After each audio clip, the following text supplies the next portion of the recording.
Sino kaya ang makakasama ni Diego para sa ating What's for Breakfast? Ngayong umaga makakasama natin sa ating kusina si Dr. Lady Ruby Tagulaw.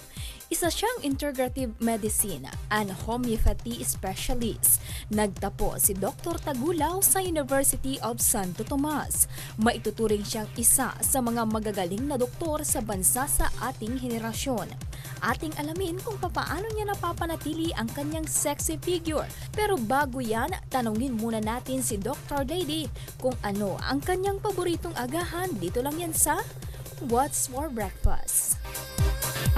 Yeah, good morning guys. Good morning sa inyo sa studio and another breakfast today. And of course, we will have a very special guest, si Doc Lady, and to discuss kung ano yung ginakain niya for breakfast. And what we have today is a banana oatmeal pancake. So good morning. Morning, Doc. Welcome to the show. Hi, good morning. Hello. And banana oatmeal pancakes, in general, do you like pancakes or this specific kind of a pancake? Kasi for me, it's so easy to have a pancake in the morning. And then, to make it a little bit more healthy, with more fiber. Okay. So, mas maganda oatmeal kasi yung usual flour mo. Ah, okay. So you use the oatmeal as the flour The itself. flour na itself. You could grind it actually, blender mo na. Pwede mo kapag the night before, pwede mo na prepare yan, ilagay mo na sa blender, ilagay mo na yung oatmeal, ilagay mo na yung banana. Ah, okay. Oo. So it's like everything is incorporated into Everything oo. And you can use regular oatmeal from the oatmeal, from the grocery. rolled oats, oo. Okay, so baka Doc, you'd like to share with our viewers ano yung ingredients mo and ano yung nutrition facts ng banana oatmeal pancake. So of course, you put your oatmeal rolled or instead of your flour. Kung wala naman, sige, okay lang, yung regular flour na. But you put a little bit of baking powder, a little bit of salt, and then mas healthy kung ang gagamitin yung syrup would be maple syrup or yung cocoa nectar. So this is like a pancake from scratch talaga? Mas maganda talaga kung from scratch.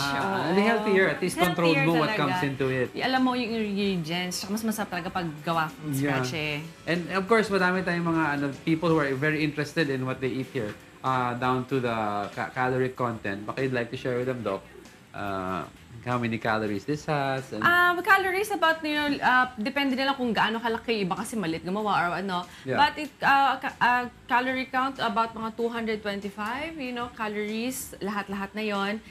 Very low in cholesterol and very high in fiber. And mas mataas ang potassium niya compared to your regular oatmeal because of the banana. Yes, that's right.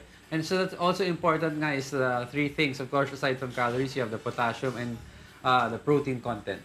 And because protein is very important for sustained energy. Yes, kasi naglagay din tayo dyan ng eggs. O nga pala, may eggs tayo dyan. But we can do it without eggs, diba? We can do it without eggs, but sometimes kasi important, lalo na kung gusto nyong mas yung kesa kanin, actually.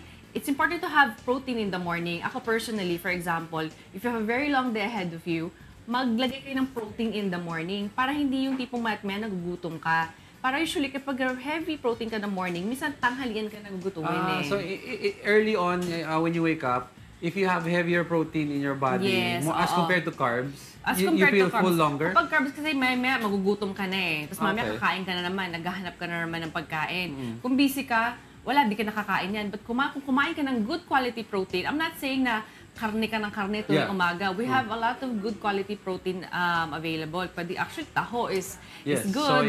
Soy eggs, ganyan. Okay, ayun. So at least a balanced breakfast. Balanced breakfast, and then usually what I would do is nagbe-blender din ako lang say like a healthy breakfast smoothie. Maglalagay na ako dyan ng yung mga fruits mo, maglagay ka na dyan ng mga gulay mo.